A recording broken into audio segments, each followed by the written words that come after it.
What's up, boys? So you already know that this weekend we have Macy Barber versus Erin Blanchfield. There's no content. There's zero content, honestly. Zero. So we're here spinning the block on Bo Nickal. He's still a weakling. Nothing has changed, but I've noticed, and I got some words from my subscribers. Shout out to the subscribers. I don't remember the guy who commented, but he pointed it out to me that, hey, Bo Nickal posted about 10 YouTube shorts that I would like you to review. So I said, you know what? That's a great idea. We need to spin the block on Little Bo anyway. We need to spin the block on Little Bo. So this dude has really went out there, got his ass kicked, embarrassed all of NCAA wrestlers everywhere. I decided to trash him. I've gotten so many comments like, no, please, please stop making fun of Bo Nickal. Please, please stop making fun of Gabe Stevenson. Please. You guys suck. You guys suck. So Bo Nickal decided to post 10 YouTube shorts from his interview with Ariel Helwani, his podcast with his homies, a bunch of different just like media settings that he was in after he lost, and he's spinning the content wheel on this loss. He's just we're clip number one. We're world clip number one. This guy's trash. He's garbage. He's talking about himself, by the way. This guy's trash. He's garbage. No striking. Only wrestling credentials that don't really equate to anything. Oh no, he's talking to. My bad. Fraud checked in. That's the way that the world works. It's the way that the business works. It's definitely motivation. It's fuel for the fire. There's never a middle ground. Is it just me, or did this whole interview he seemed like he was just like bawling, and it literally seemed like he was bawling in the other room. Then he realized Ariel was calling, and he had to just like wipe his face real quick. He didn't even have time to blow his nose, and he answered the FaceTime call. The whole call, you are like stuffy. What's going on? Either you're amazing or you're the worst. For me, it's really... That's not true. He just said in the UFC, it's basically like you're either amazing or you're the worst. That's not... Hey, we love Shamil Ghaziyev. We love that guy over here. You know, I mean, we love Marab. And I love Yuri. Yuri dropped the ball twice. He went out there and got smacked. He got knocked out twice in the same fight. I would go get a Yuri Prohaska face tattoo if the opportunity presented himself. I fuck with Yuri. Yuri's my dog. So no, it's not, oh, the UFC fans only fuck with me when I'm up. They don't like me when I'm down. They only like me when I'm undefeated. That's not true. You just come off as an asshole. For middle ground. It's either you're amazing or you're the worst. For me, it's really irrelevant, right? Like, I'm on the path that I'm on, and I believe one loss doesn't define me. And even if one loss does define you. One loss does... Listen. I know I just said, hey, UFC fans love you through ups and downs. If you're that boy. If you're that boy, we'll love you through ups and downs. But if you pop shit and you're like, oh, you guys don't even want to see me with the top 5. I run through that whole top 5 like it's nothing. Oh, Hamzat? A dude in a division up who's like petrifying everybody else, like who's actually ranked in their division. I'll run through Hamza. Hamza doesn't even know how to actually wrestle. When you say shit like that, we expect you to go out and nuke somebody. You know? I want to see the white flash. You know what I'm saying? But you just went out there and looked like a slug. You got your ass whooped by Rainier. De Ridder. I lose again. I can lose 2, 3, 4, 5 times, but I'm not going to quit, and I'm just going to keep. You are going to lose 2, 3, 4, 5, 6, 7, 8 more times. Honestly, after the 4th consecutive loss, you should be cut from the UFC. After 4 consecutive losses in the UFC, it's called the Ultimate Fighting Championship. Not, oh, we just have a gang of tough dudes who could take ass whoopings for 25 minutes. You could punch this dude in the face for 25 minutes for 40 years straight, and hey, he's taking a beating. You know what? No, we are in here to see who is the most talented, who's the most aggressive, and who's the most talented. Yet again, okay? And who's good on the microphone is like 3%. In reality, who's good on the microphone is 97% of the sport, and the octagon is like 3% of the sport. If you know how to talk and chat, you could work your way up to a fucking title shot so easy, boys. So ridiculously easy. Look at Ilya. Look at Ilya. Hey. I'm not saying look at Ilya as in like how he worked his way up to a title shot, but Pantoja's been asking to move up to fight Marab, okay? Pantoja's been champion for how long? You know what I'm saying? Let's go to this There's next no clip. reason for me to be in the situations that I was in the fight, in the positions that I was in the fight, given my... You were in no positions. There was zero positioning from you. You were just kind of against the cage the whole time. You were kind of against the cage the whole time. You were getting squared off on. Rainer de Ritter was square. He was teeing off on you. He was teeing off on you. He was cutting off the angle, and you were kind of stuck like a deer. I'm going to say it again. Bo Nickal is too small for the division. Go to welterweight. Go to welterweight. Go to welterweight.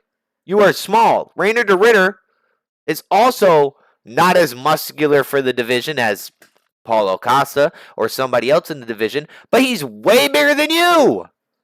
Way bigger. Way bigger, bro. It's kind of actually ridiculous. You should move down to 170, Bo Nickal, please. My skill set and his skill set, I should have been way further out of range moving. That to me just has to do with What? moving. That to me just has skill set and his skill set. I should have been way further out of range moving. That Given my skill set, NCAA wrestler, that's it. And given his skill set, one championship, double champ, jiu-jitsu specialist, pretty good on the feet. I should have been, what did he say? I should have been moving away? That to me just has to do should have been way further out of range moving. Way further out of range and moving. So you just essentially should have just be back here. I'm going to be back here and you guys are over there. No! Shoot! You're a wrestler! Shoot! Shoot the takedown! Shoot the takedown! Even if Rainer de Ritter gets the guillotine on you, it looks way better and it looks like you actually tried to fight him than just standing there, throwing overhand rights, looping overhand rights, right? And he's fucking teeing off on you and you look like you've never been even in a schoolyard brawl. You haven't even been in a schoolyard brawl. Shoot a takedown. Shoot a takedown. Shoot a takedown. And just try. Just try. Don't stand there and try to be something you're not. You're a wrestler. This shit is just so confusing to me. All of a sudden, you think you're Sean O'Malley. Yeah, you know, given his skill set, I should have been away from him and creating the distance and waiting to counterpunch. Oh, you're a fucking wrestler. Cool, you're a striker against Cody Brundage, who you knocked out in a minute or whatever is going on, but you've never done that to anybody else, type shit. Well, nobody else of, you know, notoriety, bro. Type shit. Use your skill set. Use your skill set. Moving on. Guys, By the way, that dude was I not. wasn't 222. He was not 222. I've never been too. He was not 222, by the way. Do you Guys, I remember wasn't this little skit? Before the Rainer de Ritter fight where he steps on the scales like, oh, shit, boys, I'm 205. How am I going to make it down to 185? How is this going to happen? Bo, you don't even look like you weigh 185. You don't. This was a tactic. So when he lost, he could just say, yo, my weight cut was really bad. I came in super overweight for this fight, and I was really drained because I had to cut an extra 10 pounds or an extra however many pounds. But if you really know the sport, you know that this... I knew that he was capping day one. Once this like little clip, or skit, I'm going to call it a skit because it was literally a skit. But once this skit hit Twitter, I knew that it was a joke. It was literally a skit. You're not fighting at 185 and weighing 205 and you look like that. Like, let's be real. Guys, I wasn't 222. I've never been 222 in my life. Some people were harping on it too after, like, should have cut 37 pounds then. Hale was analyzing it to the max. I know. He was like, well, with the feel sweatshirt bad. and shoes on, like, it does kind of make sense. I feel bad Who the fuck are these nobodies that he has in this podcast room with him? about that. No, I was like 200. That was a And it's crazy because those are the same dudes who sat there when Bo was basically acting like he was like fucking untouchable, and they were peasants, and he was acting like I wish I had that. If I had that clip up, we would be playing that clip right now, but I don't. And you guys, listen, I don't do any editing around here. We don't. I would like you guys to get my full thoughts unhinged, you know, so I can't make a new tab and search Twitter right now. We did that the last video I posted, and it was a little sketchy. It was a little sketchy scrolling through Twitter, you know. with the lights in action here. So we're not going to do that. But there is a clip of bro basically treating his homies like shit, and they're still there in the reason for me podcast to room. be in the situations, guys. I wasn't 220.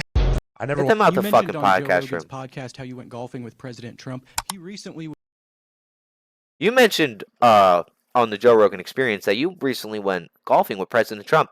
Do you think he's even going to respond to your text after Rainer DeRitter just embarrassed you? No, probably not. I don't think he's even been seen with Colby Covington since Colby Covington got his ass whooped by Leon Edwards, and Colby Covington was getting paraded around by Donald Trump like nobody else. Like nobody else. Strickland too, right? We haven't seen Strickland with Trump since DDP whooped Strickland's ass. Trump likes winners. You are not a winner. You're a loser. You're a weakling. You're a weakling. Put Bo Nickal against who are we putting Bo Nickal against? Oh my god, I had it. I had it right there in the brain. In the brain. Torres Finley. Put Bo Nickal against Torres Finley. It's a win-win situation for both of these dudes. They're both kind of hated. Listen, I like Torres Finley a lot more than I like Bo Nickal. Okay? I do. I just do. I like a story where my boy fought 3 times in the Contender Series and never got a contract. Then on the 3rd time got a contract. I get it. I get it. So put Torres Finley and Bo Nickal in a fight, and it's in. You know what? I'm gonna pull up a picture of Torres Finley. Torres. Oh, this is UFC. We're cool. Safe. Torres Finney. I keep saying Finley. Torres Finney. This fucking dude is the same weight class as Bo Nickal. Please, can we make it make sense? I promise you, if Torres Finney gets his hands wrapped around Bo Nickal is not going to be able to do a thing. Bo Nickal, Torres Finley could probably end this fight via bear hug. Just connect wrist, grab your wrist, grab your wrist, and squeeze, and grab the elbow. That's if you really want to bear hug somebody, boys. So you hug them, you grab the wrist. That's where you start at the wrist. We're going to hug, and we're just going to keep moving up. I wait till I get to my elbow, and then we just use the elbow to crush. That's how you do a real bear hug, boys. For real. Torres Finney can beat Bo Nickal via bear hug. Book it. Apex Center, first fight of the prelims. But I'm in there. Popcorn ready.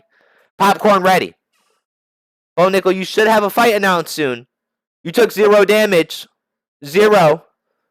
You went down via knee to body. In the first round. 0 damage, 0 swelling.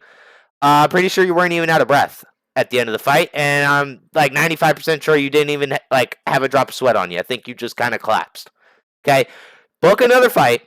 Get back out there on the octagon so I don't have to keep making these videos about you. I need to see you fight Torres Finney. I promise, if you go out there and destroy Torres Finney, I'll maybe make 1 video about you, not 3 or 4. We had to spin the block on you, Bo Nickal. We had to, bro. You're a weakling. There's nothing going on. The strong pick on the weak, and there's nothing going on right now. So, know what I'm saying? Anyways, boys, there's another video coming out tonight, most definitely. Peace out.